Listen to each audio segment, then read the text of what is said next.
Sige po, sa lahat ng excited na mag-worship sa Panginoon, we will stand up. Hallelujah. Come on all together. Let us declare the goodness of God by means of giving Him the best praise. Hallelujah. Thank you, Jesus. We honor your name. We thank you, Father. Hey, hey, hey. Let everything that has breath praise the Lord. Praise the Lord. Let everything that has breath praise the Lord. Praise the Lord. Praise the Lord. I'll praise in the valley, praise on the mountain. I'll praise when I'm sure, praise when I'm doubting. I'll praise when outnumbered, praise when surrounded. 'Cause praise is the waters my enemies drowning. As long as I'm breathing, as long as I'm breathing, I've got a reason to praise the Lord. Oh, my soul, I'm gonna praise the Lord. Oh, my soul, I'll praise when I feel it, and I'll praise when I don't. I'll praise 'cause I know You're still in control. Our praise is a weapon. Yes, my praise is a weapon. It is more than a sound. My praise is the shout. My praise is the shout that brings Jericho down. As long as I'm breathing, come on, church. As long as I'm breathing, I've got a reason to praise the Lord. Oh, my soul, praise the Lord. Oh, my soul, I won't be quiet. I won't be quiet. My God is alive. How could I keep it inside? Praise the Lord, oh my soul. Hallelujah. God, we will praise you. Every day we will give glory to your holy name. Come on, church. Let us declare that He is a sovereign, a faithful God in our lives. We sing. I'll praise 'cause you're sovereign. Praise 'cause you reign. Praise 'cause you rose and defeated the grave. I'll praise 'cause you're faithful. Praise 'cause you're true. Praise 'cause there's nobody greater than you. I'll praise. Yes, you're sovereign. You reign in our lives. Defeated and great. I'll praise 'cause you're faithful. Praise 'cause you're true. Praise 'cause there's nobody. Once again, we sing. I'll praise 'cause you're sovereign. Praise 'cause you reign. Praise 'cause you rose and defeated and great. I'll praise 'cause you're faithful. Praise 'cause you're true. Praise 'cause there's nobody greater than you. Praise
it is God. The joy of the Lord, the joy of the Lord is. Oh my soul, oh my soul, bless His name. All that is within me say, the joy of the Lord, the joy of the Lord is my strength. Oh Jesus, the joy is my strength.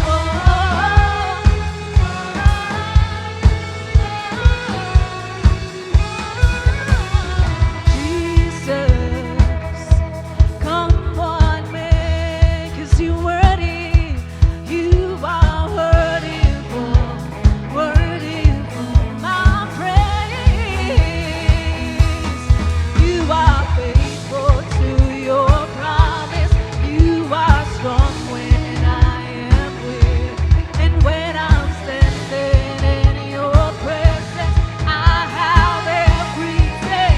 Come on, we sing the joy of the Lord.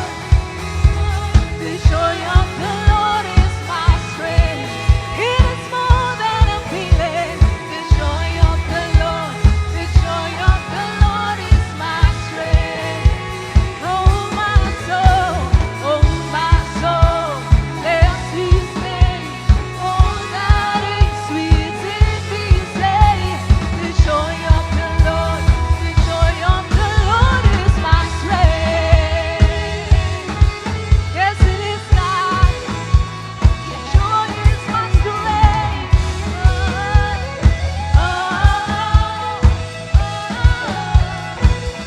So let it rise up like a river, overflowing. Holy Spirit, and let it pour out with no limit, overflowing. Holy Spirit, let it rise up, let it rise like a river, Lord, overflowing.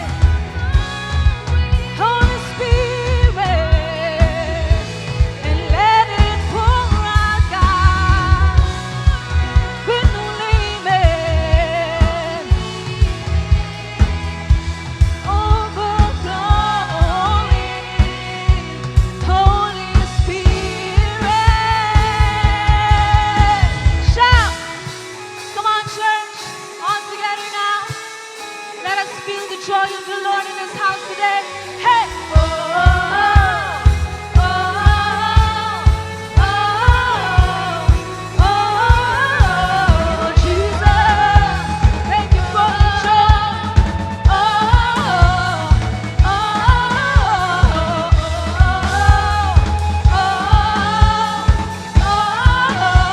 the joy of the Lord, the joy of the Lord, the joy of the Lord is my strength. It is more than a feeling. The joy of the Lord is my strength. Oh, my soul, bless His name. All that is within me say, oh, my soul, bless His name. All that is within, oh my soul, bless His name. All that is within me say, the joy of the Lord, the joy of the Lord is my strength. Yes, it is God. The joy of the Lord is my strength. Thank you, Jesus. The joy of the Lord is my strength.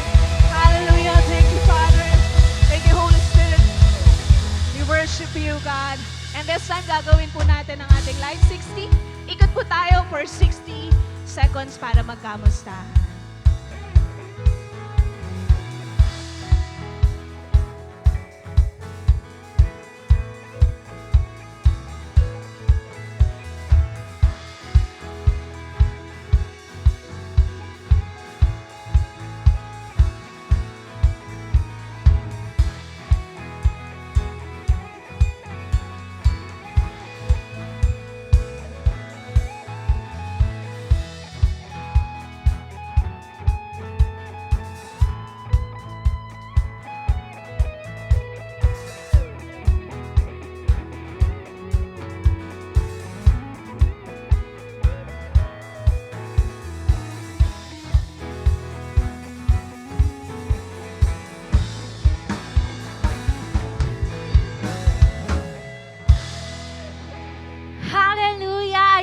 na naman, Light Family, at isa na naman itong pagkakataon para magsama-sama tayo to worship the Lord. Again po, isa namang the best clap offering para sa ating the best na Panginoon. Alright, amen? At dahil po dyan, isang mapagpalang linggo po sa ating lahat at makakaupo na po kayo.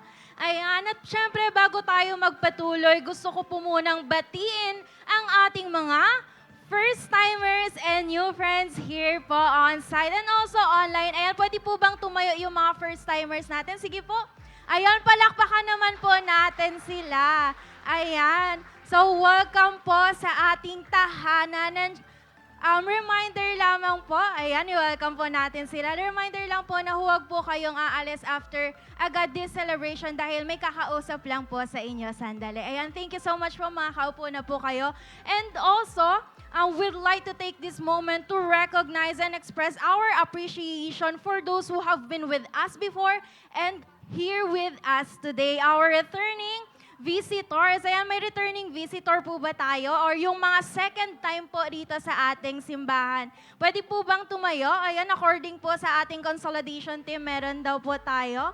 Ayan, so i-welcome and palakpakan na lang po natin siya kung nahihiyaman po.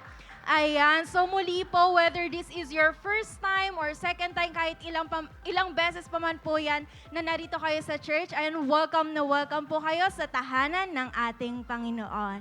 At dahil naman po dyan, let us now move on to our light news. So last Friday lamang po, nagdaan ng araw ng mga puso, ayan. So, but I believe hindi pa po natatapos ang kilig, lalong-lalo na sa ating mga married couples out there because be ready and excited po dahil Light Married Couples Ministry presents Ikaw ang Aking Palagi. Ayan, so this will be on February 22 po, 7 p.m. dito pa rin sa ating simbahan together with your husbands and wives.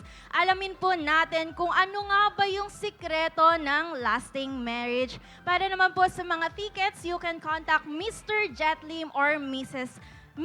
Lim. Ayan, so don't miss this unforgettable moment of love, learning, and fun. So that's all for our Light News. So Light Family, we are now on the third Sunday of our Pag-ibig series, but I believe that there is more that God has prepared for us. Kaya naman po, let stay or remain in the atmosphere of love.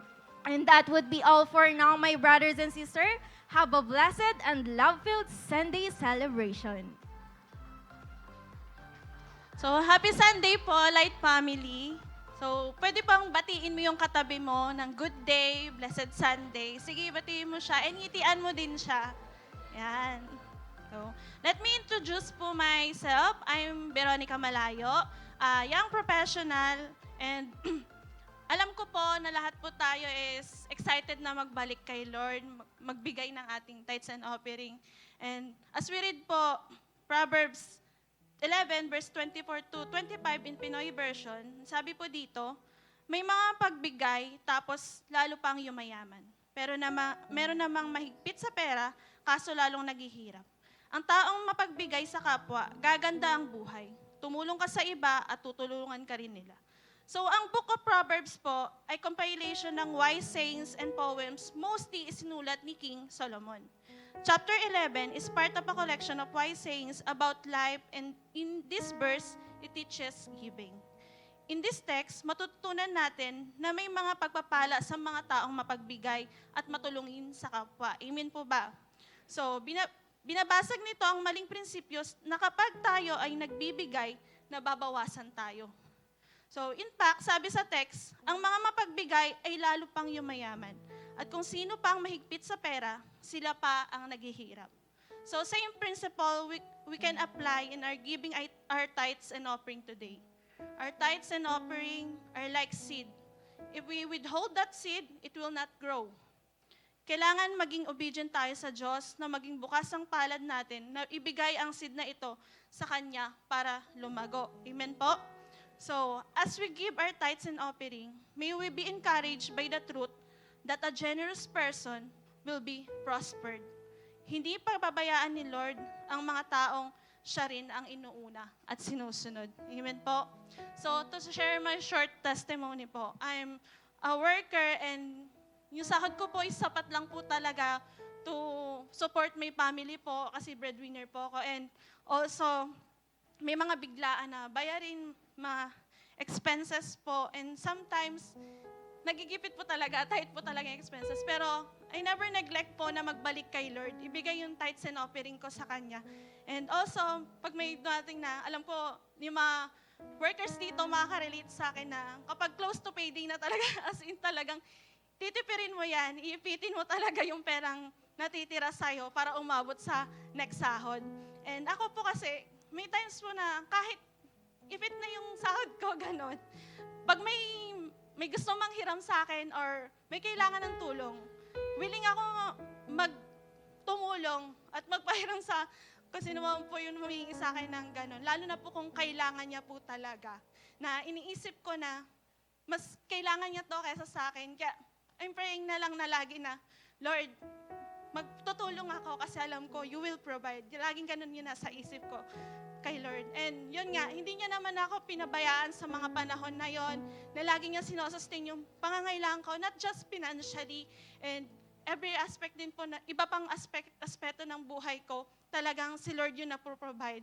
And to testify lang po, last 2023 po, isa sa aspeto ng buhay ko talaga yung nagsasuffer is yung good health ko po talaga.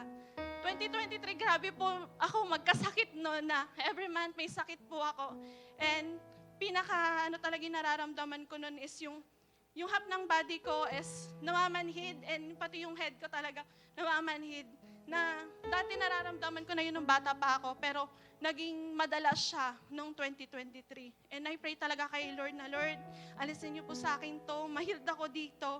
And yun nga, nakita ko yung grace ni Lord nung pinag-pray ko yun ng 2024 sa first fruit ko. Nakita ko kung gaano ka-gracious si Lord na pinagaling niya ako through that. Glory to God po na hanggang ngayon, hindi ko na po nararanasan yun. And yun po, alam ko po na lahat po tayo may pinagdadaanan.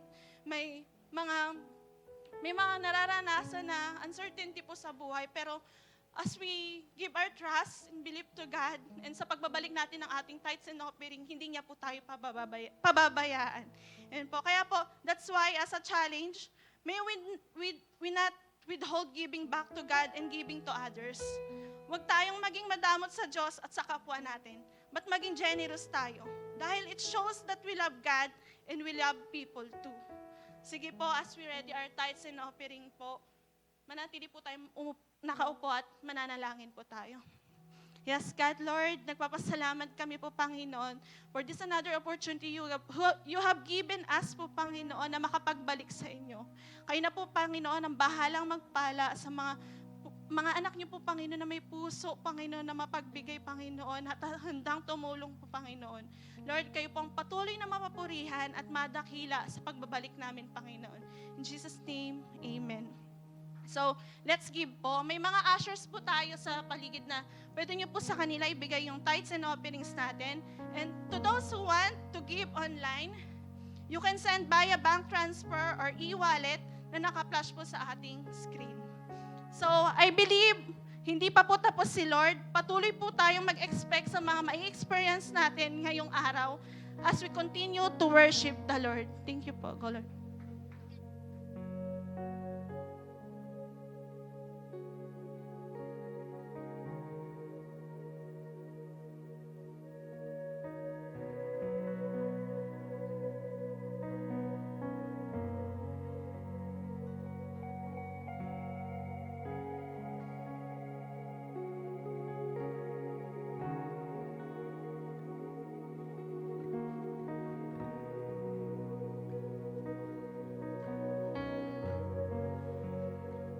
Sa mga excited po na worship si Lord, tatayo ka if you're excited to worship God in this place.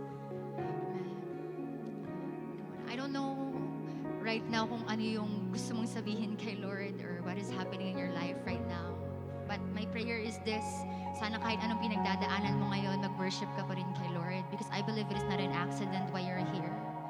Come on, so if you just wanted to raise up your hands, if you wanted to close your eyes, you can do so in this place. And let's just freely worship God in this place. Hallelujah.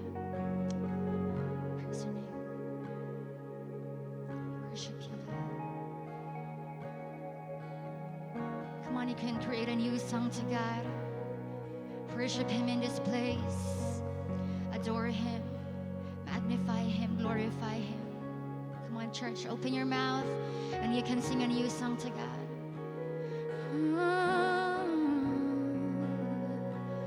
We worship You. We worship You, Abba.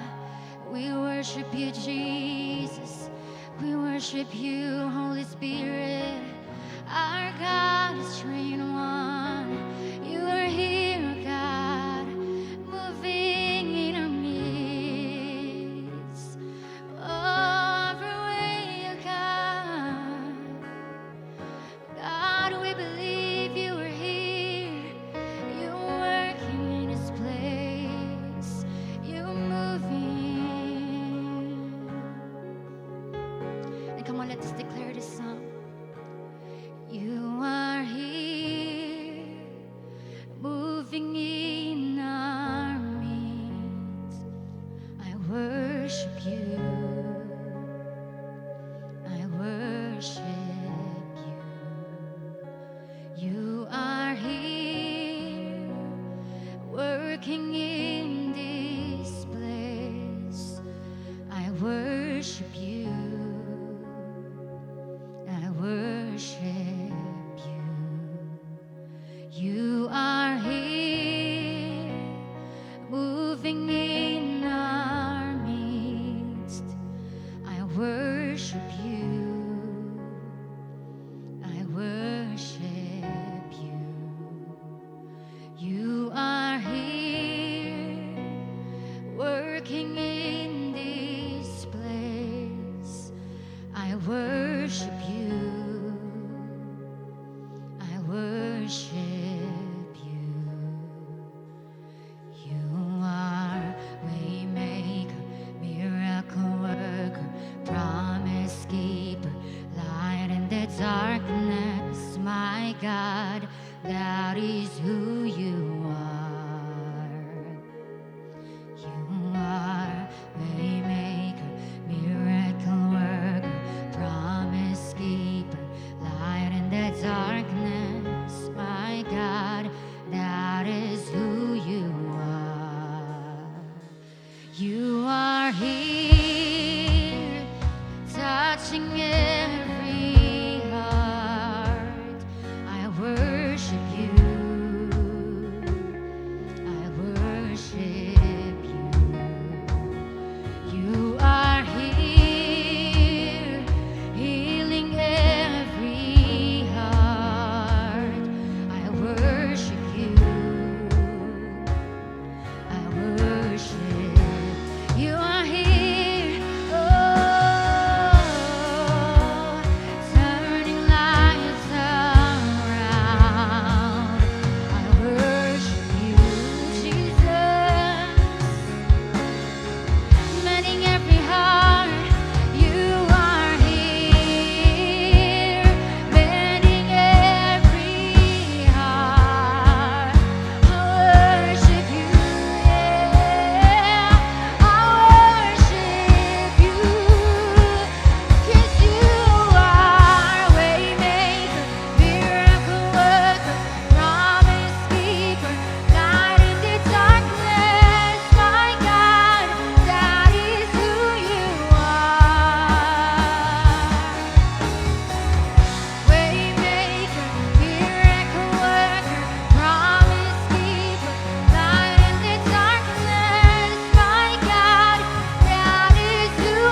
never stop working. You never stop working. Even when I don't see it, you're working. Even when I don't feel it, you're working. You never stop working. You never, come on everybody say, even when I don't see it, you're working. Even when I don't feel it, you're working. You never stop working. Oh, one more time we declare, even when I don't see it, you're working. Even when I don't feel it, you're working. You never stop working. You never stop. You are waymaker, miracle worker, promise keeper, light in the darkness. My God, that is who you are. You are waymaker, miracle worker, promise keeper, light in the darkness. My God, that is who you are. Come on, that is who you are. That is who you are. That is who you are. Yes, Lord, you are maker. That is who you are. Oh, that is who you are. That is who you are. Come on, we sing. Waymaker, miracle worker, promise keeper, light in the darkness. My God, that is who you are. Waymaker, miracle worker, promise keeper, light in the darkness. My God, that is who you are.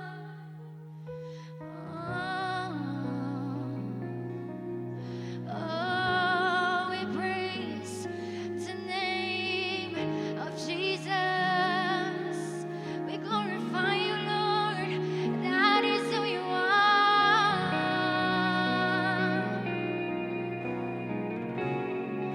Stand before you, Lord.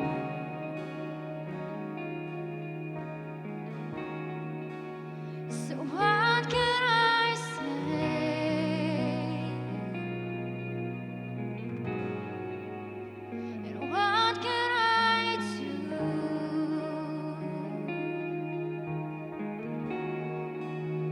But offer this heart, oh God.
thank the Lord in this place. Come on with your own mouth. Pasalamatan mo ang Panginoon. Hallelujah. Thank you, God, for your presence. Thank you, God, for loving us unconditionally, Panginoon. Maraming salamat sa grace mo in which we stand. Panginoon, thank you for your forgiveness, for your mercy, for your kindness. Lord, muli, binabalik namin lahat ng papuri, lahat ng pasasalamat sa iyo lamang because you deserve it. Again, this we pray in the name of the Father, in the name of the Jesus, in the name of Jesus, and the name of the Holy Spirit. Everybody say aloud, Amen. Malakas na palakpak po para kay Lord. Amen. Tayo po ay makakaupo. Mapagpalang araw po, Light Family, and even sa ating family global. Ayan, sa mga nasa online po. Pwede po ba kayo dyan mag-comment ng heart? Ayan, para maramdaman po namin ang inyong mga puso. Ayan. Kumusta po ang nagdaang linggo po natin? Mga kapamilya, ayan. Mga kapuso, meron po ba dito ay nakapag-date na? Taas po ang kamay. Ay, nahihiya. Lahat po ba ay may mga bulaklak na? Lahat po ba ay hinarana na?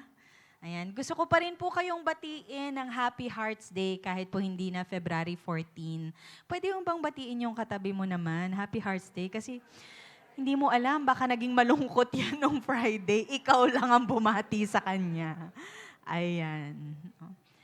May nakatanggap po ba kayo ng bulaklak? Ay, wala daw. Nako. Yung isa, si nanay, sabi niya, meron po bulaklak ng kalabasa. Ayan. So, bago po tayo magtuloy-tuloy sa 3 hours na preaching ko po, ready po ba kayo doon? You know me, overtime palagi.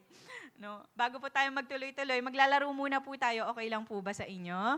So, maghahabulan po tayo ngayon, tas may magtatago, ganyan. Hindi po ganun. So, may ipapakita po akong symbol or emoji, tapos huhulaan nyo po kung ano po yung word. Okay? O kung ano po yung phrase nun. So, this is guessing the word or phrase using emojis or symbols. Ready na po kayo? Nag-gets nyo po yung mechanics? Okay, so ang maka-perfect po na sagot ay meron pong premyo. Trip for 2 to Mars. Pero pili ka, Mars, Venus, Saturn, ayan. Okay, ready na po? Sige, so ito po yung una natin, unang image po natin. Ano yan? Ay, cutie pa, ang galing. Galing, no? Next. Ay, galing talaga. Lovebirds. Ayan. Next. Ha? Ay, nanood kayo ng live kanina, nung 8. Next. Ay, ang dali-dali, no? Puppy love. Next. Ay, first kiss. Yung mga bata ang nakahula. Ayan, next. Ayan, you're the apple of my eye. Next. Ano candy pie? Ha? Sweetie pie. Ayan. Ang candy pie? Meron pa candy pie? Next. Ha? Sure. I love you too. Last.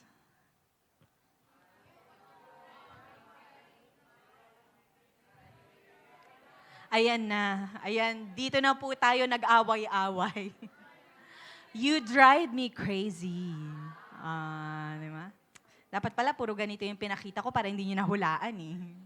May naka-perfect po ba? Taas ang kamay na naka-perfect. Ayan, may premyo po tayo. Ay, wala. Or naka-isang sagot, kahit man lang isa. Isa. Ayan, naka-isang tama siya. Ayan. Ang mahalaga po ay may sagot siya kahit mali. Ayan. Di ba? Parang sa school, di baling mali ang sagot, basta nginitian ka naman ni crush. Diba? Napangiti siya, ay, mali. Yun yung ngiti niya.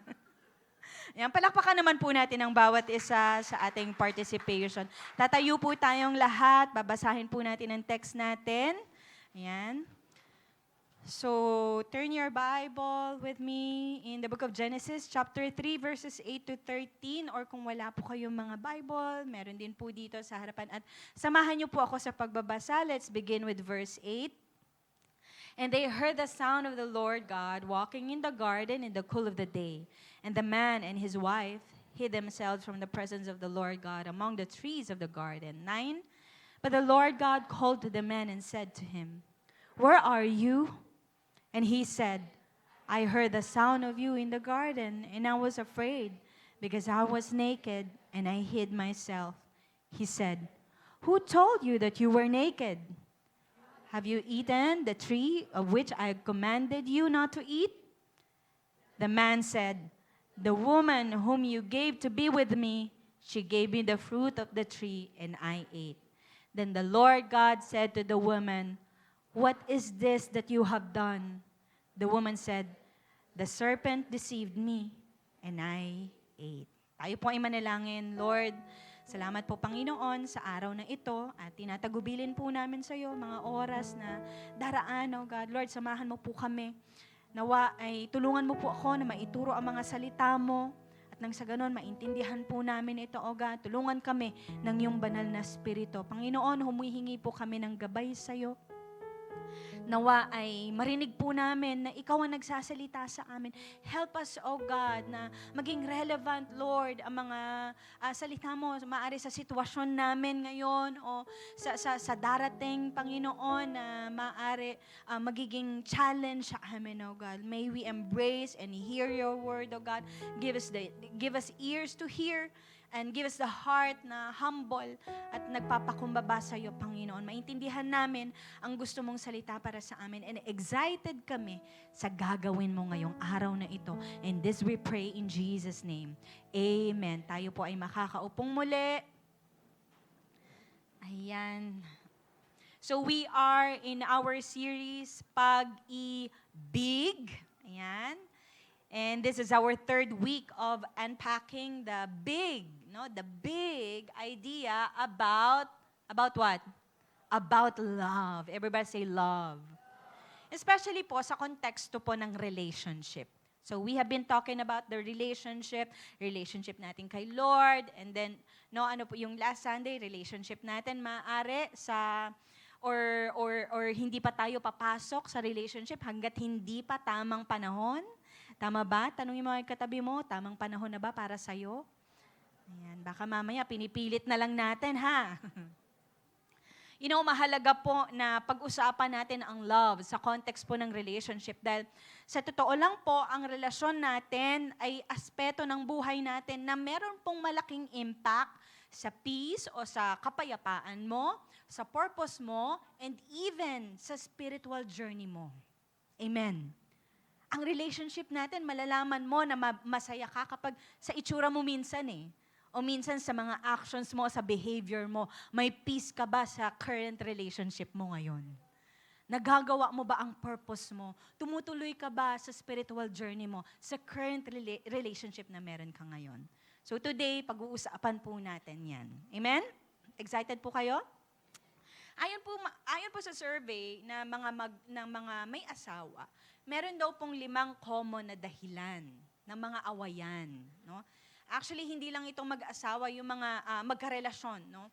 5 dahilan daw po ng mga awayan within the relationship or within the marriage. Number 1 is pera or money. Number 2, intimacy.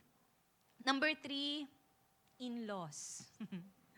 Pang-4, ayan, kung may mga anak na, parenting. Ayan, pang-5 naman ay communication. And sa tingin ko po, ang communication ang pinakamahalaga sa lahat. No? At alam niyo po ba na 86% ng mga taong naghiwalay o nag-divorce ay nagsasabi na kaya sila naghiwalay ay dahil sa lack of open communication or kakulangan ng maayos na komunikasyon. Ibig sabihin, para mag-thrive o magtagumpay ang relationship or marriage mo, ang priority mo should be open communication. Amen? Everybody say open communication. At pag sinabi pong open communication, hindi po ito yung parang guess the emoji lang na nilaro po natin kanina, na madali lang siyang hulaan, kung ano yung sinasabi ng symbol, sinasabi ng emoji. You know, in real life, hindi po tayo pwedeng maghulaan. Tama po ba? Kasi halos lahat po ng mga issues, lahat ng mga concerns sa relationship, ang sagot po ay communication. And in communication, there is transformation. Kapag na-communicate mo na ito pala yung gusto mo within the relationship, ito pala yung hindi natin nagagawa within the relationship, ito pala yung dapat natin gawin, there is transformation pag maayos mo siyang na-communicate. Do you believe in that? So para po sa lahat ng mga single, in a relationship, o may asawa, kung nais po natin magkaroon ng isang magandang relasyon, kailangan muna po natin maranasan ang transformation. Sabi dyan, anyone who wants a great relationship has to experience transformation. And so, what we need to talk about today, ito din po yung title natin, is the relationship. Relationship Revolution, Transforming to Thrive. Amen? So, syempre wala po tayong ibang magiging model ng relationship kundi si God. And of all being, no? Because of all being, He is the most reliable source of thriving relationship. He created the human being or the human species at ang lumikha ng isang bagay, siya rin ang nakakaalam kung ano yung pinaka-best para dun sa bagay na yon. Amen po? So today, balikan po natin yung scenario dun sa text na binasa natin dahil magbibigay po ito ng magandang insight tungkol sa power of communication at yung ability nito na i-transform ang isang relasyon. So pag-usapan po natin how to transform my relationship to thrive. So marami po tayong mga spiritual insight, theological insight, at lalong-lalo na practical insight na pwede po talaga nating i-apply at applicable or doable sa mga relationships po natin. So paano po natin ita-transform yung relationship natin para umunlad o para mag-grow, para lumago o para mag-thrive? Number one, relationship or recognize the need for effective communication. Kilalanin daw natin yung pangangailangan natin, no, for effective communication. So what happened was, doon po sa storya na binasa po natin kanina, create ng Diyos ang unang mag-asawa sa human history, binigyan niya ng kabuhayan, binigyan niya ng bahay sa Garden of Eden, nag-provide siya ng mga kinakain nila or kakainin nila, but there's only one fruit na binili ng Diyos na hindi nila dapat kainin. Or bunga na hindi nila dapat kainin. Pero kahit mahigpit ang bilin, kinain pa rin nila. Kaya sabi doon sa verse, after nilang kainin, then the eyes of both of them were opened. Nabuksan daw ang kanilang mga mata and they realized that they were naked. So ang ginawa daw nila, nagtahi sila ng fig leaves together and made coverings for themselves. No, tinakpan daw nila yung sarili nila by, pagtatahi ng fig leaves. So ang picture, God has a great relationship with Adam and Eve, pero may ginawa ang dalawa na paglubog, labag doon sa kasunduan ng kanilang relasyon. Sumaway sila sa Diyos, sinira nila ang tiwala, ginulo nila ang peace or kapayapaan ng relasyon doon sa loob ng garden. At dahil alam nilang may ginawa sila, the tendency is to hide. Nagtago daw sila sa mga puno. No? Ang sabi doon, they hid themselves. Nagtago sila sa mga puno. So, mga kapatid, ladies and gentlemen, nakita na po natin yung original trendsetter at inventor ng silent treatment o ng silent war. Na imbes na kausapin nila ang Panginoon para maaari humingi ng tawad, nung narinig nilang parating, maaari naririnig nila yung yabag ni Lord, nagtago sila. Nag-hide daw sila, no? And the man and his wife hid themselves from the presence of the Lord. Ang kanila pong pagtatago ay hindi lang po isang physical na act. Ito po ay sumasalamin sa kanilang spiritual at emotional na pag-disconnect. In this moment na nagtago po sila mula sa presensya ng Diyos, that was also the moment na dinisconnect nila ang sarili nila from God. Bago sila nagkasala, okay naman sila eh. okay sila, na naglalakad sa Garden of Eden, na nung mga umpisa, bago nila kainin yung pinagbabawal na bunga, naglalakad sila sa Garden of Eden, ng hubad, at hindi yun nakakahiya noon. Why? Kasi sinisimbolo yon ng kanilang pagiging totoo, ng kanilang honesty, ng kanilang pagiging tapat. Walang kahiya-hiya sa kanilang dalawa sa harapan ng Diyos o sa harap ng Diyos. Pero, nung pumasok ang kasalanan, nakaramdam sila ng shame. Kaya nagtago sila. Nakaramdam sila ng fear o ng takot. Kasi alam nila na meron silang ginawang hindi kalooban ni Lord. And they even finger pointing. Nagturuan sila, nagsisihan sila. Kasi Lord, yung binigay mo sa aking babae. Kasi Lord, yung ahas na yan eh. Nagturuan, nag-finger pointing. And do you know, na ito din po ang nangyayari ngayon sa mga marriages, sa mga magkarelasyon. When things go wrong in the relationship or in a relationship, madalas nagtatago tayo. Well, hindi siguro sa puno, pero maaari nagtatago tayo sa likod ng sarcasm, nagtatago tayo sa finger pointing, sa avoidance, umiiwas tayo sa confrontation. Kapatid, kung gusto natin ang love at relationship natin ay maging maayos at mag-thrive, kailangan po natin tapusin yung trend sa mag-asawa na nag-iiwasan or avoidance o silent treatment. Tapos kapag tumagal, doon na lang papansinin, ay parang galit yata sa akin to. Mga 5 buwan na, doon mo lang nalaman na galit sa'yo kasi silent war. May silent war na nagaganap. Because if we don't, mamumuhay po tayo sa present na sinasariwa na lang natin yung mga magagandang memories in the past doon sa ating relationship. And then masasabi natin na, hindi na tayo katulad ng dati. Hindi ka na katulad ng dati. Hindi ka na sweet katulad nung nililigawan mo pa lang ako. Ngayon, kapag naglalakad tayo, iniiwan mo na ako 1 metro layo. Hindi ka na mapagbigay gaya ng dati. Nananariwa ka na lang. Are you here? If we don't transform to recognize the need for effective communication, we will just be part of the breakups, of the annulment, of the divorce, or of the broken family. Are you here? Are you getting me? Sabi po ni Tim Keller sa book niyang The Meaning of Marriage, maganda po ito sa mga mag-asawa. Hanapin niyo po yung book na yan, basahin niyo po. I recommend this book. Sabi niya, anyone that's in a long-term relationship will wake up one day and roll over to a stranger. Kung tatagalugin ko po ito, sabi niya, sino mang nasa isang pangmatagalang relasyon ay maaaring magising isang araw at humiga sa tabi ng isang estranghero o ng isang stranger. Ibig sabihin, pwedeng yung pinakasalan mo noon o yung karelasyon mo noon, dahil sa pagbabago ng panahon, ay mabago din siya. Are you here? Kaya akala mo siya pa rin yung katabi mo, pero stranger na pala siya.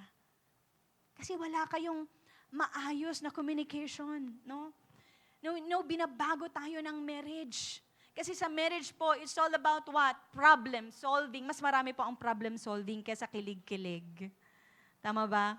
Kaysa mga holding hands, ganyan, kaysa giving out chocolates and giving flowers. Mas marami po ang problem solving.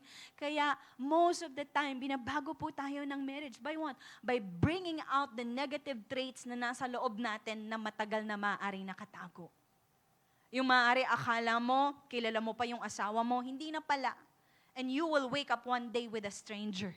Yun yung sinasabi ni Tim Keller doon. Sa makatuwid, nangangahulugan po ito na kung hindi mo pipiliing magbago para mag-thrive sa area ng relationship o magtagumpay, mag-grow sa area ng relationship, you will be with the old person na naging new person because of the changing of life. Kaya ang ibibigay mo sa kanya, yung mga bagay na dating kailangan niya. Pero hindi niya na kailangan. Ngayon. Wala po itong pinagkaiba sa magulang na kapag umiiyak ang baby o ang anak niya, ang ibibigay niya ay gatas. Kapag naglalambing o umuungot-ungot yung anak, ang ibibigay ay laruan. Pero kapag naging teenager na po siya, hindi na gatas ang kailangan niya. Tama ba? Hindi na laruan ang kailangan niya. Ang kailangan niya na po ay what? Attention. Ang kailangan niya na ay presensya ng magulang. Mas kailangan niya na yun. Are you here? Sa mag-asawa, do you know na nagbabago po ang love language po natin over time? Nagbabago siya. Meron, dati ang kanyang love language ay giving gifts. Gustong-gusto niya yung binibigyan siya ng regalo. Ano niya yun? Feeling love siya nun. Pero nung maaari, nagkaedad na, tumanda na, ang love language niya na ay acts of service. Gusto niya nang pinagsisilbahan siya. Or words of affirmation. Pinag-aralan po natin to, no? Nung first Sunday po natin sa series na to. Nababago po yung love language ng tao over time. So pinapatunayan lang po nito na life changes people in a way na hindi po natin inaasahan or hindi po natin mapapredict. At kung i-ignore po natin or i-avoid po natin na makipag-communicate, maari sa asawa natin, sa karelasyon natin, darating ang time na aalis talaga siya. Hindi dahil ayaw ka niya, pero dahil hindi niya na mahanap yung worth niya. Kasi puro na lang argument, puro na lang pag-aaway, wala nang naaayos. Mas lumalabas yung negative niya. At pag dumating yung time na umalis siya, because you don't value the need for communication, for effective communication, someday, babalik siya at magkakaroon siya ng revelation kung sino talaga siya. A revelation of who she or he really is. And then magkikita kayo. Then titignan ka niya, sasabihin niya sa'yo, sana iningatan mo ko. Sana iningatan mo ko nung time na hindi ko pa alam kung sino ako. Kasi ngayon na alam ko na kung sino ako, alam kong hindi na ako bagay sa'yo. Kasi na-realize ko, yung na-attract pala sa'yo ay yung insecure version na ako. Yung na-in love pala sa'yo ay yung immature version na ako. Minsan, hindi naman po tanong kung attracted ka sa isang tao eh. The real question is, anong version mo ang natagpuan mong attracted sa tao na yon? Are you here? And this is the reason kung bakit po delikadong pumasok sa relasyon na hindi ka pa nag-grow. Are you here? Sa mga single, this is the only advice na pwede ko pong maibigay sa inyo. Gamitin mo yung single season mo to grow. To grow as much as you can. Dahil pag nag-grow ka, mag-e-evolve ka. At pag nag-evolve ka, yung attraction mo, mag-e-evolve din. Are you here? Na hindi na lang cute ang gusto mo sa isang tao. No? Ay, gusto ko siya. Nung bata-bata ko, ang cute-cute naman ito. Talagang sumisigaw ka pa pag dumadaan siya sa classroom. Pero pag nag-evolve ka na, hindi na yun ang preference mo. Gusto mo na may P. Ba? May pagmamahal. Ayan. May pagtsatsaga. Akala nyo pera, ha? Nahantay nyo yung pera, eh. No? You grow as much as you can. No? Kasi minsan ganito po, may mga lalaki na cute para sa kanila kapag nagtatampo yung girlfriend nila kasi hindi sila nasusundo. Di ba? Ang cute naman ng girlfriend ko, nagtatampo siya kasi hindi ko siya nasundo. Cute mo dyan. Kilig na kilig ka, di ba? Cute na cute ka sa kanya. Di ba? May mga lalaki na cute sa kanila yung mga pinupuntahan siya palagi kung nasaan siya. Di ba? Oh, andito na naman yung girlfriend ko. Cute-cute talaga nito. Sinusundan ako. Pinupuntahan ako kahit saan ako magpunta. Di ba? Cute sa kanila yung hinahagisan sila ng mga kung ano-ano.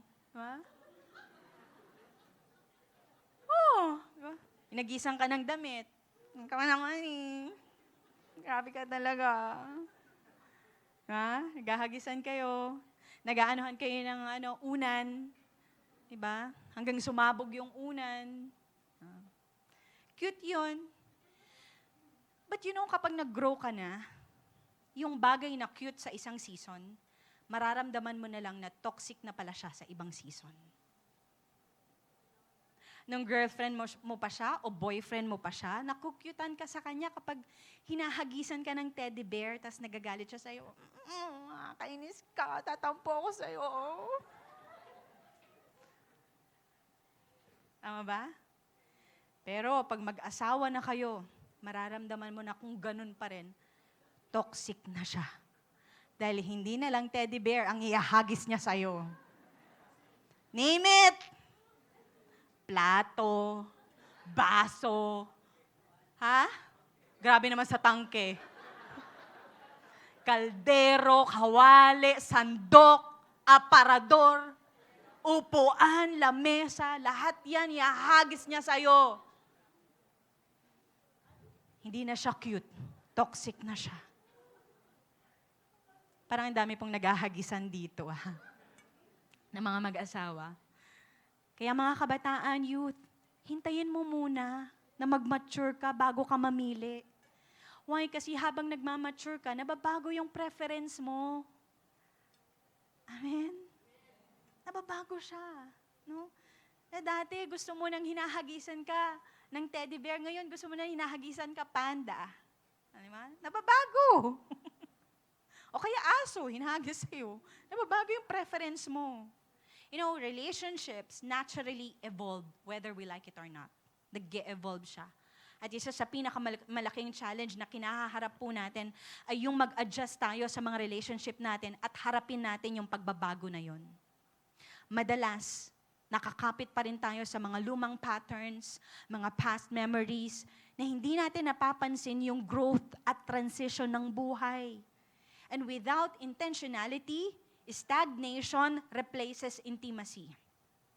And before we know it, we feel na disconnected na pala tayo dun sa taong pinakamalapit sa atin. Kaya mga kapatid, huwag po natin pababayaan ang need natin for communication. Kailangan natin to because while we are growing, we are changing.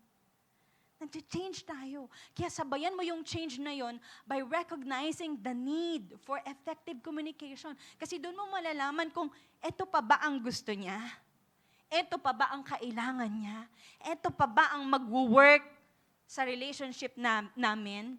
Kasi kung before, pag nag-aaway kayo, bibigyan mo lang yan ng mga flowers, ng chocolates, okay na kayo. Pero eto pa ba ang mag-work sa inyo after 10 years? Sa dami ng mga troubleshootings nyo? Hindi na, I think. Tama po ba sa mga matatagal na pong married dito? Hindi na nag-work yun. Itatapon niya na sa iyo yung bulaklak. Tama ba? Kaya po we have to recognize the need for effective communication. You communicate every day, no, every minute. Kung ano man yung problema, i-communicate po natin. Amen. Pangalawa, reorient your relationship with better conversations. You know, maganda din po na minsan, dinidiscover natin ano ba yung maganda para sa relationship natin. And I think it's a better conversation. May better conversation na dapat tayong gawin. In Genesis 3, dun po sa text natin kanina, sabi doon, "But the Lord God called the man and said to him, 'Where are you?'" Nagtatanong siya, "Nasaan ka?" At sumagot daw si Adam, sabi niya, "Narinig ko yung sound na papunta ka sa garden. Natakot ako because I was naked and I hid myself." So nagtago daw po yung dalawa nung narinig nilang parating si Lord. But how many of you here know na all-knowing si Lord? Omniscient po siya. Alam ni Lord yung ginawa nilang kasalanan bago pa sila magtago. Pero si Lord, hindi po siya nag-pretend na okay lang ang lahat. What He did? He immediately engages into a conversation. God is like, hindi tayo maglilibot ngayon sa garden at umarting, hindi nyo kinain ang pinagbabawal kong bunga. Kaya kahit alam na po niya yung sagot, dahil omniscient siya, alam niya na kung nasaan sila, tinanong pa rin niya sila, "Adam, where are you? Nasaan ka?"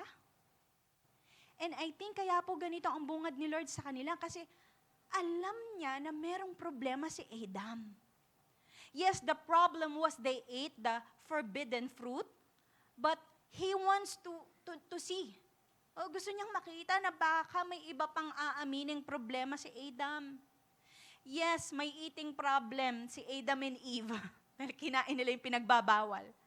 Pero baka meron din silang pride problem. Baka meron din silang discontentment problem. Baka meron din silang disobedient problem. So God asked the question, where are you? Kasi alam ni Lord kung nasaan sila. Pero ang tanong, alam kaya ni Adam kung nasaan siya? Alam kaya niya? Kasi kung hindi alam ni Adam kung nasaan siya, ibig sabihin may problema. At kung hindi niya alam na merong problema, problema yun. Are you here? It's like, Adam, hindi mo ba nakikita na hindi tayo okay? Hindi tayo okay, di ba? Alam mo na may ginawa ka, so hindi tayo okay. Magtatago ka na lang dyan? Because you know, it's one thing na magkaroon kayo ng problema o magkaroon tayo ng problema. It's another thing naman na hindi mo nakikita ang problema. Are you here? Magkaiba yun. At importante po ito mga kapatid, kasi pagpapakita po ito sa atin na kinakailangan po natin ng conversation para ma-reveal kung nasaan na yung location ng relationship nyo. It's like God is saying to Adam, we are in the same garden, but we are not in the same place. And you know, this is the case in the Garden of Eden na pwede rin pong mangyari o nangyayari sa mga relationships natin. Pwedeng nasa iisang lugar tayo pero hindi tayo parehas ng kalagayan. And it takes a conversation para malaman natin ang kalagayan ng isa't isa. Amen. You know, it's so frustrating po sa relationship na hindi ka malocate ng kapartner mo. Hindi kayo magtagpo, not physically ha, pero hindi kayo magtagpo ng usapan. Hindi kayo magkaintindihan kasi hindi kayo pareho ng language. Hindi nyo mag-gets ang isa't isa or hindi ka niya mag-gets. Hindi mo alam kung alam pa ba niya yung pinagdadaanan mo. Because you can be in the same relationship, pero magkaiba kayo ng pinagdadaanan. At magkaiba kayo ng approach sa pinagdadaanan nyo. At kung hindi nyo pag-uusapan yun, you will interpret yung mga actions ng isa't isa na insensitive o walang pakialam. Para sa isa, okay lang. Para sa isa, hindi okay. Para sa isa, nag-e-expect siya na kausapin siya. Para naman dun sa isa, talagang hindi niya kakausapin. Nakikita niyo ang isa't isa araw-araw, maaari nakikita mo nakangiti siya, pero hindi mo nakikita na miserable na pala siya. Oo, hindi kanya iniwan, hindi kanya nilayasan, pero wala kang idea kung paano siya nag-i-struggle para lang magstay. Oo, committed siya sa'yo, pero hindi mo alam dahil na lang sa commitment niya kay Lord, kaya nananatili siyang committed sa'yo. Ang obedience niya na lang kay Lord ang dahilan why he or she is staying. Pero sa totoo lang, hindi na siya masaya. Nakikita mo siya, pero hindi mo nakikita ang kalagayan niya. Are you getting me? Mga kapatid, this is the picture of surviving marriage. Nagsusurvive na lang. Anytime pwedeng mawala ng hininga. But this is not our goal. Ang goal po natin ay thriving relationship. Thriving marriage. Umuunlad, nag-grow. Kumbaga, nag-next level, next chapter. Amen. Kaya kung gusto nyo pong mangyari sa relationship nyo, ay higit na mag-survive lang, gusto nyo mag-thrive ang relationship, mag-thrive ang marriage, i-reorient natin yung relationship natin sa pamamagitan ng better conversations. I-priority nyo na gawin yung mga bagay na magdudulot ng transformation sa relationship, and that's better conversation. The same thing na ginawa o minodelo sa atin ng Panginoon. When He asked Adam, Adam, where are you? Kasi pwede naman sabihin ni Lord na, Adam, lumabas ka dyan. Alam ko kung nasaan ka, lumabas ka dyan, humanda ka sa akin, alam ko yung ginawa mo. Magpaliwanag ka. Pero hindi. Dumating po siya, alam ni Lord kung nasaan siya, kaya niyang puntahan agad-agad kung nasaan sila. Pero sabi niya, where are you? He is opening a conversation. Alam ko nagkasala ka, alam ko may problema, pero may gusto ka pa bang aminin sa akin na problema? Because you know, sometimes, ang nakikita natin yung kasalanan eh. Nakikita lang natin yung kasalanan, yung ginawa. Maari, sorry po, baka may mga natitrigger sa word.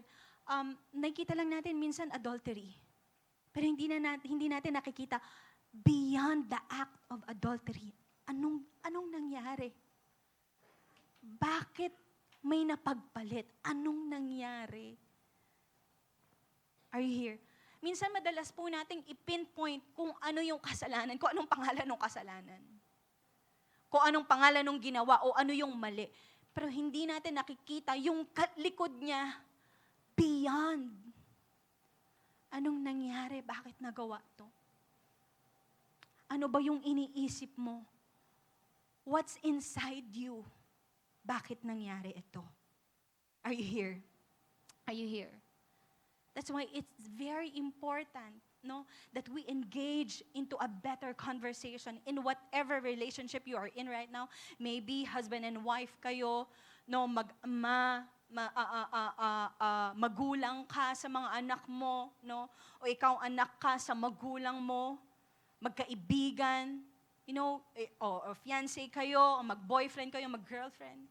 Napakahalaga po ng communication or better conversation. Amen.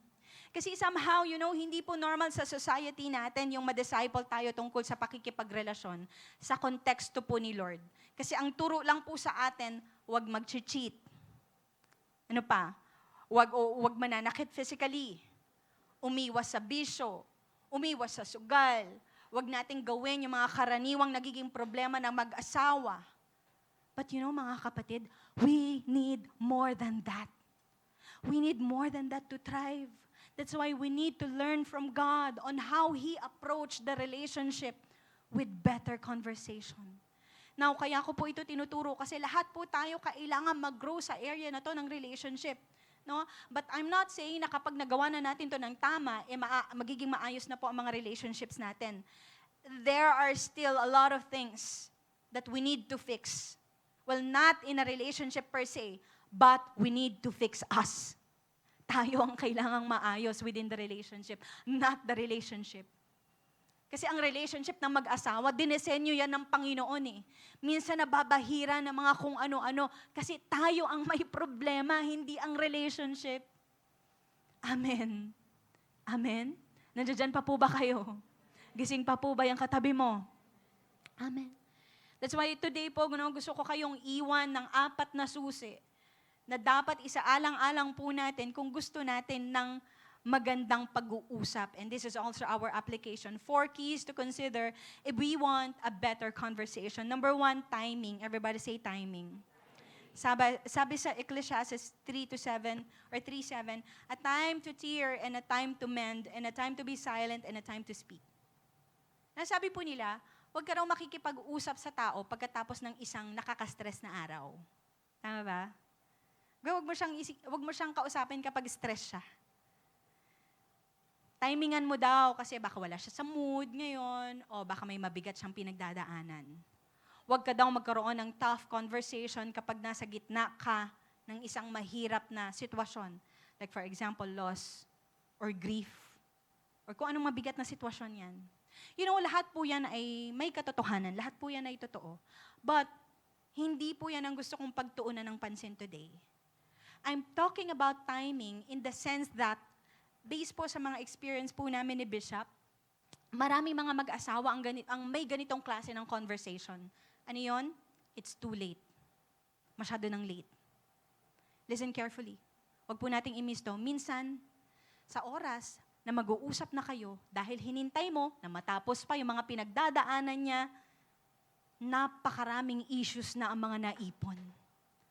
Nag-accumulate na yung mga issues nyo araw-araw, monthly, yearly. It's like when the door is open, everything comes out. Kaya nung tinatry nyo na, i-deal yung lahat ng mga issues, wala kayong ma-deal-deal, wala kayong maayos-ayos.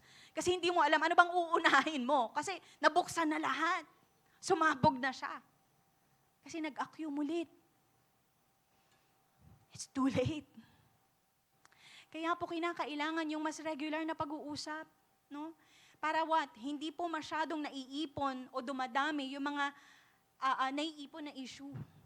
Kasi honestly, hindi lang naman po issues ang nag-accumulate sa'yo eh.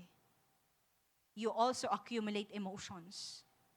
And so by the time na lahat ng issues, sinasabi mo na, pinapahayag mo na, yung emotion mo ngayon ay nagiging dahilan para i-communicate mo yung issue mo bilang reklamo na. Kaya yung mga lumalabas sa bibig mo ay mga bagay na hindi niya ginawa to, hindi niya ginawa niya, hindi kasi siya ganyan, hindi siya kasi ganon, hindi niya katulad si ganito. Instead na i-express mo kung ano ba talaga yung kailangan mo. Are you here? Are you getting me? Timing is the key. Sabi mo sa katabi mo, timing is the key. Please po, kapag mag-uusap kayo ng asawa mo, karelasyon mo, huwag nyo pong tagalan. I-address agad ang issue. Why? Para hindi siya mag-accumulate ng iba pang issue. Kasi madalas yung mga major fights ng mga mag-asawa ay hindi po galing talaga sa kung ano talaga yung nangyari, kundi sa haba ng panahon na inabot bago ito napag-usapan. Are you here? Late conversations ay madalas po nagdudulot ng sama ng loob at emotional distance. At dahil doon, ang hirap ng i-bridge. Ang hirap ng lagpasan. Kaya may mga mag-asawa po na ang hirap na nilang ayusin. Kaya they just stay na lang kung ano yung iniwan nila. Let's just stay this way. At least magkasama pa rin tayo. Di tayo naghiwalay. That is just what I said kanina, surviving, not thriving. So timing is the key. Amen? Pangalawa, tone. Everybody say tone. Colossians 4:6, let your conversations be always full of grace, seasoned with salt, so that you may know how to answer everyone. Sabi po ni Paul, nawa ang conversation daw po natin ay full of grace at wag daw po natin kalimutan ang seasoning. Seasoning with salt ay, kung i-apply po sa mag-asawa, I think may kinalaman po ito sa tone. Of course, wag kang maging disrespectful. Of course, wag kang maging harsh. Of course, wag ka namang maging mapagmataas. But gracious doesn't mean na wala ka ng emotion. Lagyan mo naman ng emotion yung conversation nyo. No? Alam mo po, ang problema ng ibang tao, meron silang wrong tone in their conversation. Wrong tone, wrong yung kanilang tono sa conversation nila. Kumain ka na! Ha? Sasabihin mo lang naman, kumain na, bakit kailangan sumigaw? Yung iba naman, problema nila, wala silang katone-tone. Kumain ka na. Kaya sometimes, they can hear you, but they don't feel you. You know, ang pagiging gracious po ay hindi ibig sabihin wala ng emosyon.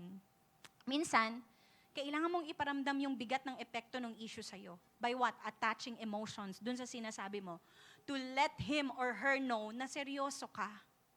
So, tone matters. Everybody say, tone matters. Diba, sabi mo sa kanya, last chance mo na to ha. Pag inulit mo pa to, sasakalin na kita. Sabi mo, last chance mo na to, pero yung tono mo naman, di ka panipaniwala. Last chance mo na to ha. Ikaw lang beso mo na ako niloko.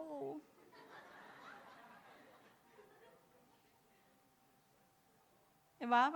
Hindi siya akma. You know, hindi dahil may emotion yung pag-articulate mo ng mga sinasabi mo, emotional ka na.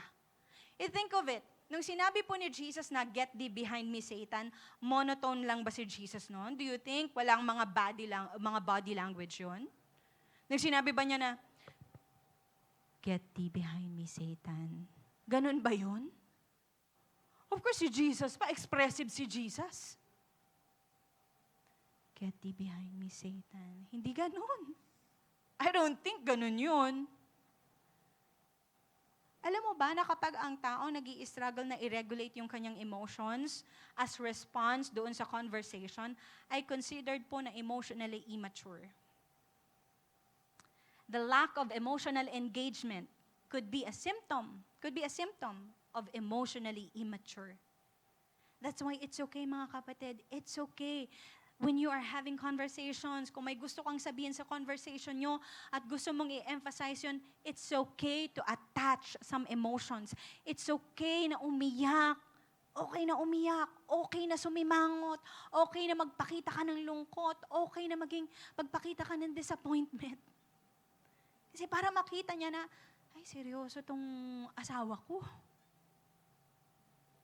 Alam nung kausap mo yung bigat nung gusto mong i-articulate sa Kanya. Amen? So, tone matters. Pangatlo, truth. Corinthians 13:16, love does not delight in evil but rejoices with the truth. While tone matters, mahalaga din po ang content ng sinasabi mo. Ang katotohanan ng sinasabi ng clear at may love ay batayan ng relational growth. Without truth, relationships are built on facades, superficiality, no? Parang ano lang siya, kapag dumating sa matinding pagyanig ang relasyon, magigiba na siya. Kung wala pong katotohanan or walang truth. No, now, when I talk about truth, gusto pong pag-usapan natin yung speaking the truth in love. Sabi po ni Jimmy Evans, sabi niya, truth without love is mean. Love without truth is meaningless. Truth in love is medicine. Gamot daw siya. Truth in love ay gamot. So in order for relationships to work, you have to speak in truth or you have to speak truth in love. And it means you need to be in a relationship na nire-respeto yung truth mo. Na inaalaw kang maging ikaw sa harapan niya without judging. And if you speak your truth, if you need repentance, if you need ng pagbabago, be open for it. Ang point ko lang po dito, kung kaya mong i-articulate yung sarili mo sa asawa mo without judgment, na kahit hindi ka niya naiintindihan, sasabihin mo yung truth mo, na kahit hindi siya makaka-relate sa'yo, you will stay articulate your truth because it's your truth. It's yours. You own yourself the truth. Maari inamin mo sa asawa mo, like for example, inamin mo sa asawa mo na hindi mo mapigilan na tumingin sa, sa paligid o tumingin kapag may dumadaang magandang babae. Medyo maganda ang hubog maaari ng babae. Hindi mo mapigilan, pero inamin mo yun sa asawa mo. Maari inopen mo sa asawa mo na hindi mo kayang maging mahinahon kapag nag-uusap kayo, palaging mainit ang ulo mo. Kaya maaari umiiwas ka na lang. O sinabi mo sa asawa mo na hindi ka talaga affectionate eh. Hindi ka talaga sensitive na tao. Minsan mag-hold back tayo, sasabihin ko ba to?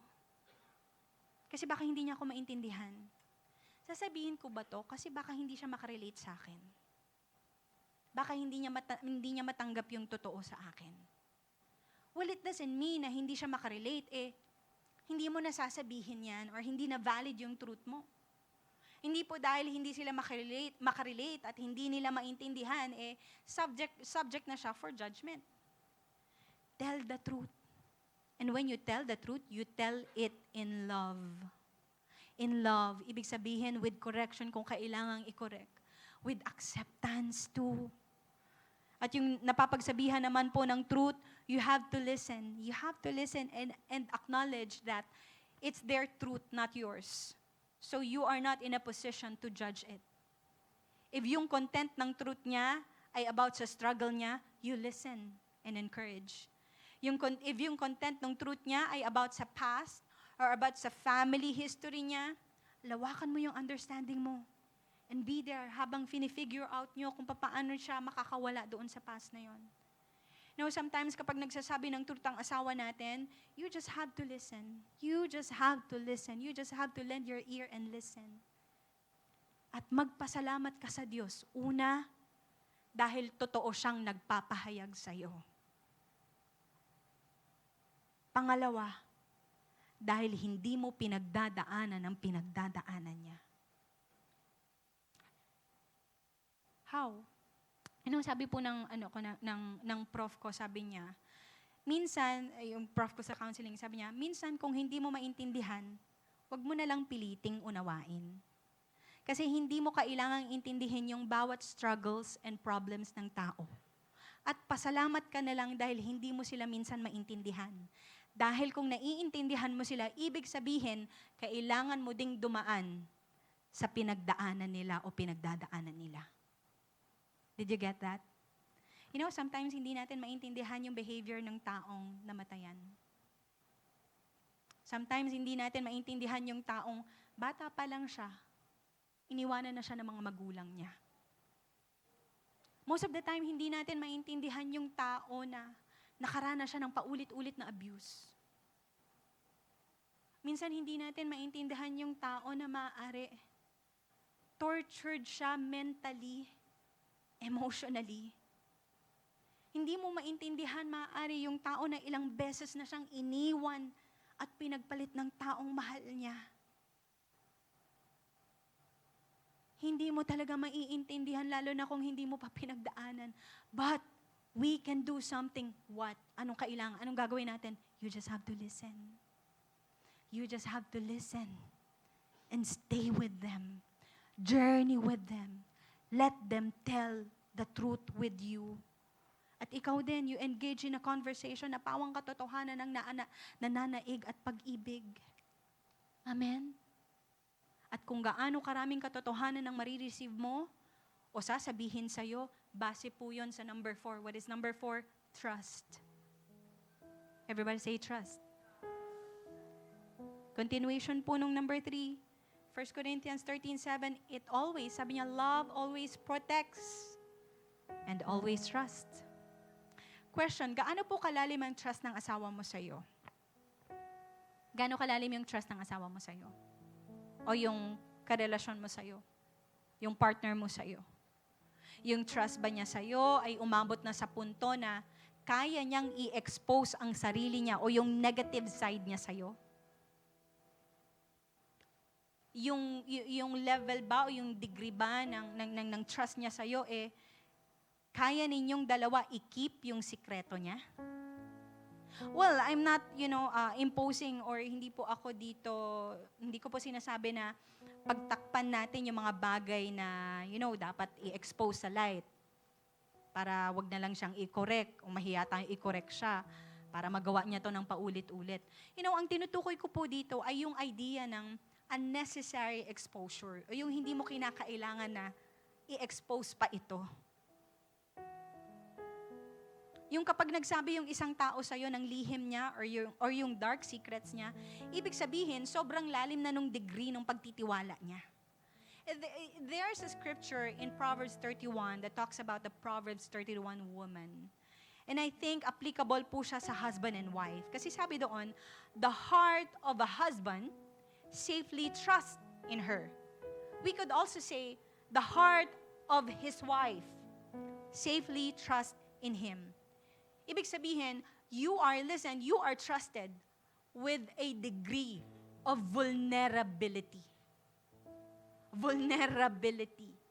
Na naniniwala siyang lahat ng katotohanan, truth na sinabi niya sa'yo ay hindi magiging weapon against him or her in the future.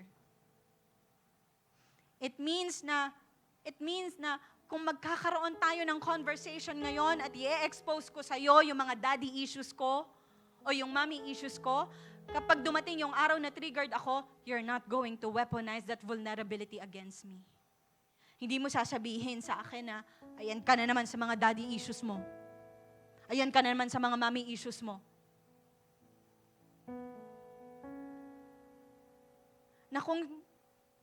Na kung sasabihin ko sa'yo na feeling ko may ADHD ako. Hindi mo sasabihin sa akin na, ano na naman yan?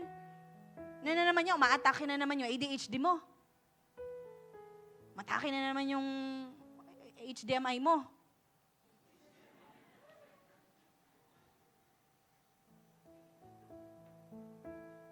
Tapos ikaw may isip mo, teka lang, sandali lang. Naging vulnerable ako sa'yo nung sinabi ko sa'yo to At gusto mo palagi maging totoo ko sa'yo, pero pinapakita mo ngayon sa akin na sa pagsasabi ko ng totoo at pagiging vulnerable ko sa'yo, hindi pala ako safe. Love always protects. We don't weaponize yung kahinaan nila para i-target sila. Saksakin hanggang sa bumagsak na lang sila. Because in a relationship, no one wins. No one wins, only God. Kaya nga sa mga messages po ni Bishop sa mga kinakasal niya, put God sa sentro ng relasyon. Kasi walang pwedeng manalo sa inyo. Walang pwedeng manalo sa atin. Kasi kung ikaw mananalo ka tapos matatalo siya, talo ka na rin kasi iisa lang kayo. yung mga tira mo sa kanya, bumabalik sa'yo kasi iisa lang kayo. Listen, husband and wives, utang ng asawa mo ang maging tapat sa'yo. Maging honest sa'yo. But, you have to earn his or her vulnerability. Na i-earn siya. And the more na nafe-feel niyang safe siya sa'yo, the more na magiging vulnerable siya sa'yo. Amen. Meron po ba tayong natututunan?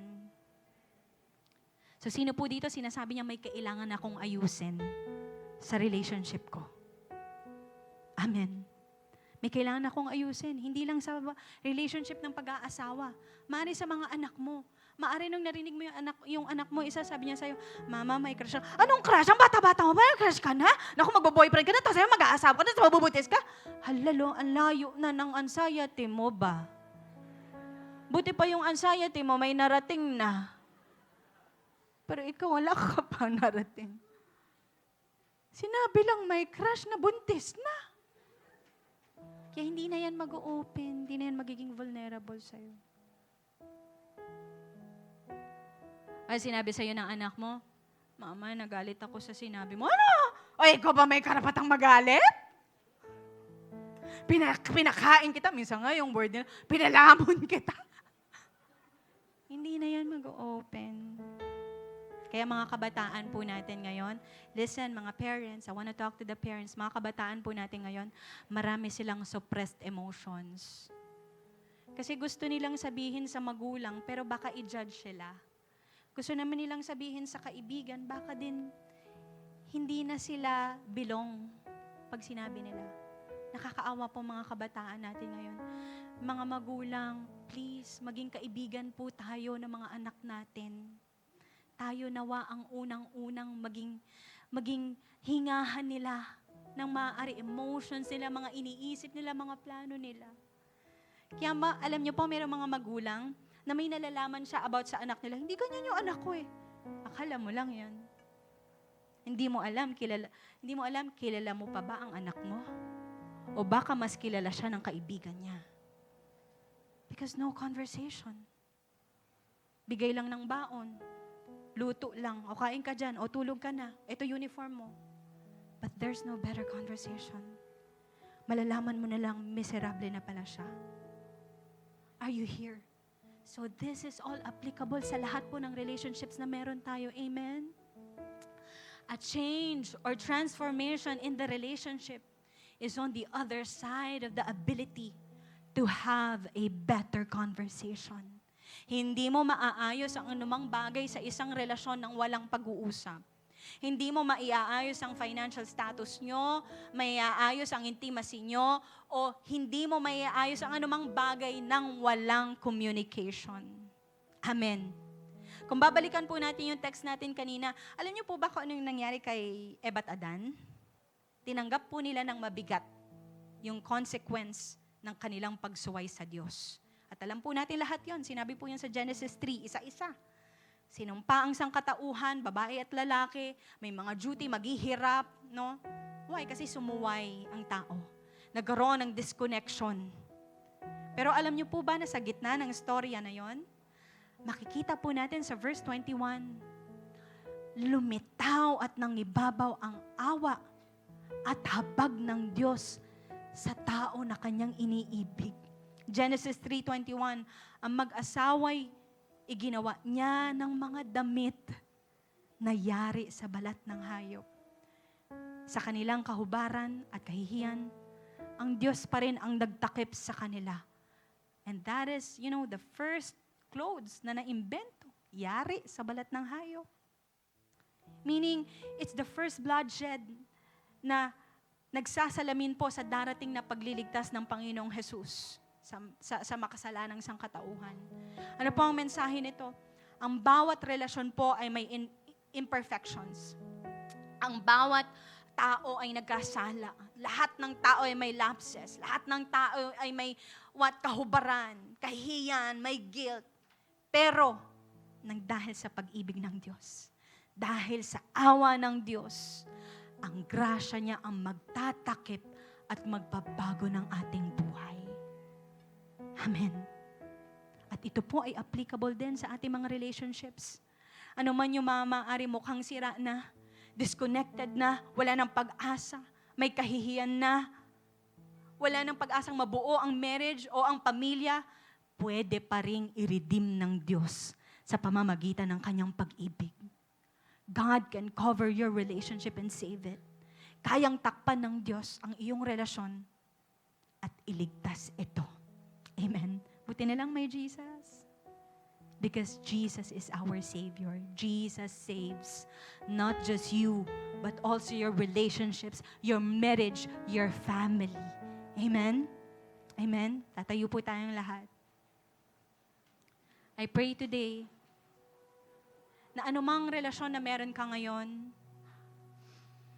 I pray na ipanalo po natin yung mga relationships natin. And I believe, I am convinced that we will win this.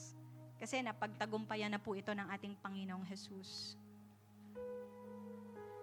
We will win this. We will win in this area. At magiging example po tayo, I declare, na magiging example tayo sa iba if we make God's way of communication. If we will engage ourselves in a better conversations kagaya ng ginawa ng Diyos. Kaya mga kapatid, gustuhin po natin na pagdesisyonan na maging maayos ang ating mga relasyon. Huwag po kaagad ang isip, wala na. Huwag kaagad ang thought natin, ayoko na. Ipaglaban din po natin, lalo na yung mga marriage po natin. Ipaglaban natin kung paanong pinaglaban ng Diyos ang kanyang relasyon sa tao sa pamamagitan ng pagsusugo sa Panginoong Jesus. Sacrificing the begotten, the only Son. Ipinaglaban niya ang relasyon niya sa tao. Tapos tayo, andali nating sukuan yung marriage natin. Andali nating sukuan ang pamilya natin. Andali nating sukuan ang mga anak natin. Ang asawa natin. Ang nanay at tatay natin. Kapatid, lumaban po tayo. Champion ng Panginoon natin. Kaya may pag-asa din po tayong i-champion ang mga relationships natin. Kung ikaw ay married, hayaan mong i-cover ng Diyos ang relasyon ninyo. Kung ikaw ay single, in a relationship, ngayon pa lang, ipa-cover mo na ang iyong sarili at yung future sa Panginoon. Ipalinis mo sa Lord. Ano man yung mga karumihan maaari. Ipabago mo kung ano man yung mga maling practices o asal mo noon. At today, magdesisyon ka na magpapaayos ka. Magdesisyon tayo na may maayos sa ating relationship. We will ask God to do the initiative na ayusin, i-transform tayo. Tayo muna. I-desire natin na maayos muna tayo bago tayo mag-desire na sana maayos yung asawa ko, sana maayos yung mga magulang ko. Tayo muna ang magpaayos. Dahil pag nagpaayos tayo, transformation, naranasan natin, mata-transform din ang mga relationships natin. That's why today, magpakumbaba ka sa Panginoon, magpakumbaba tayo sa Panginoon. Be humble kay Lord. Surrender everything kay Lord. I-surrender mo yung relationship mo. I-surrender mo yung marriage mo. I-surrender mo yung pamilya mo sa Panginoon. Because that's the only thing that you can do. Ay ang ibigay sa Diyos sa kanyang mga kamay. Dahil siya ay Diyos na mahabagin. Diyos na may awa at Diyos ng pag-ibig. Huwag mong tignan na wala ng pag-asa. Because as long as God is here, God is with us, there's still hope in your marriage. There's still hope in your family. Huwag ka lang sumuko. Ang isuko mo lang ay yung mga bagay na hindi na nakakatulong sa'yo personally, sa relasyon mo. Yun lang yung bagay na isusuko mo. Pero hindi mo susukuan ang asawa mo. Hindi mo susukuan ang pamilya mo, ang mga anak mo, ang mga magulang mo. Bigay mo sila kay Lord. Lord, nagpapakumbaba po kami sa iyong harapan. And Lord, we recognize na marami po kami mga kamalian, mga practices, Lord. Mga maaari tingin namin, mga prinsipyong makakatulong sa relasyon namin, pero mas lalong lumala. Kaya Lord, patawarin mo po kami kung maaari nagdunong-dunungan kami. Dinignan namin na mas marunong kami kesa sa'yo. Lord, forgive us. And right now, Lord, bumabalik po kami sa pamamaraan mo ng pakikipagrelasyon, oh God. Tinitignan namin na ehemplo ang ginawa mong restoration kay Adam and Eve. And Lord, we believe na gusto mo ring ma-restore ang aming mga relationships ngayon, oh God. Though, Lord, we believe, Panginoon, na may pag-asa pa ang bawat pamilya namin. May pag-asa pa ang mga marriages namin, oh God. That's why, Lord, nilalagay po namin ito sa iyong paanan. We surrender everything to you, oh God. Ikaw po ang maging sentro ng aming relasyon, Panginoon. I-restore mo, Panginoon, ang mga maaari mag-asawa na tingin nila wala ng pag-asa sa kanila. Hindi na mabubuo ang kanilang samahan. I-restore mo ang mga relationships na itinakda mo na magsama, Panginoon, dahil may mission ka para sa kanila. May gagawin silang matindi para sa'yo. I-restore mo sila, Panginoon, and you remind them this word, oh God. You remind them yung word namin today. And we receive it, oh God, we receive it. Lord, ngayon palang nire-receive na namin ang restoration, ang transformation na mangyayari sa relationships namin. Transformation na mangyayari sa mga marriages namin, oh God. Kasi ikaw ang kikilos, ikaw ang mangunguna sa amin, at ikaw magiging sentro ng aming bawat relasyon, oh God. We thank you, Lord. Maraming salamat po. We believe may ginawa ka sa amin ngayong araw na ito, Panginoon. And we believe, Lord, that the best is yet to come sa mga relationships pa namin. We thank you, Jesus. We thank you, Father. And we thank you, Holy Spirit. Come on, palakpakan natin ang Panginoon. The best clap offering for the Lord. Hallelujah. And there's a reason to celebrate. Amen. Come on, let us celebrate. Patuloy tayo magpuri sa Panginoon sa mga habol po ng kanilang tithes and offering. Lapit na lang po tayo sa harapan.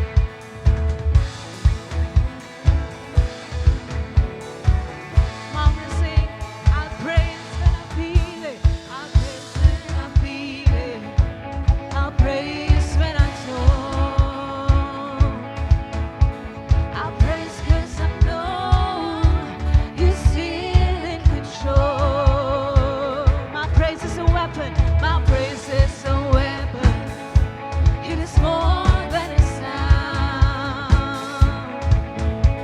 My praise is the shout that brings Jericho down. As long as I'm breathing, as long as I'm breathing, I've got a reason to praise the Lord. Oh, my soul, I'm gonna praise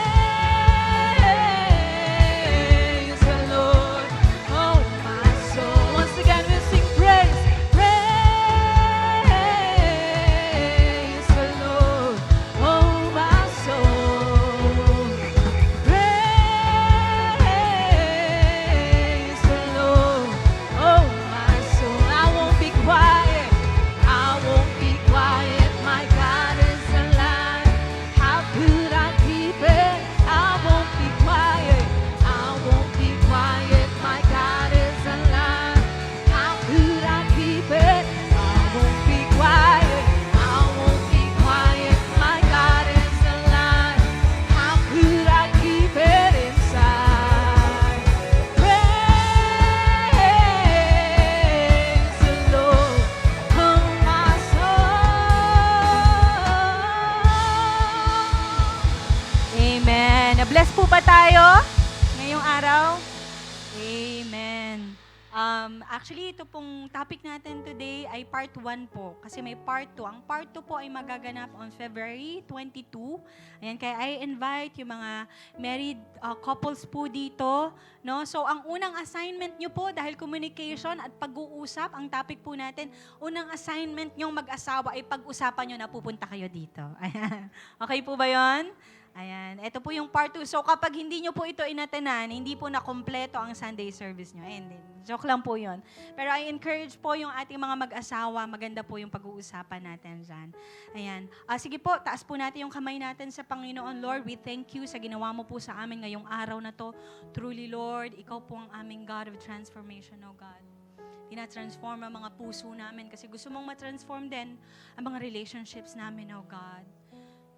Lord, we recognize na ikaw po ang kumikilos sa amin at ikaw ang may kapangyarihan, Panginoon, na ayusin kami. That's why, Lord, hindi po mahihinto ang pagpapaayos namin sa iyo sa araw na ito because every day, may aayusin ka pa sa amin for better relationship, Panginoon. Para magkaroon kami ng great relationship, O God. We want to be transformed by you, O God, and we want to be transformed para po sa aming mga pamilya at para sa aming buhay mag-asawa, O God. Pagpalain mo po ang mga naririto, siyang nakataas ang kamay, pagpalain mo ang kanyang business, ang kanyang trabaho, ang kanyang pag-aaral, ang kanyang pamilya, ang kanyang relationship na meron ngayon, Panginoon. Pagpalain mo ang gawa ng kanyang mga kamay, ang gawa ng kanyang mga paa. Pagpalain mo din ang kanyang ang gawa ng kanyang bibig, Panginoon. Pagpalain mo siya, O God. We thank you, Lord. Tanggapin mo ang pagpapala ng Panginoon. The Lord bless you and keep you. The Lord make His face shine upon you and be gracious to you. The Lord turn His face toward you and give you peace. In the name of the Father, and of the Son, and of the Holy Spirit. All God's people say aloud, Amen. Amen. God bless you po. And see you po next Sunday. See you po sa mga mag-asawa sa February 22.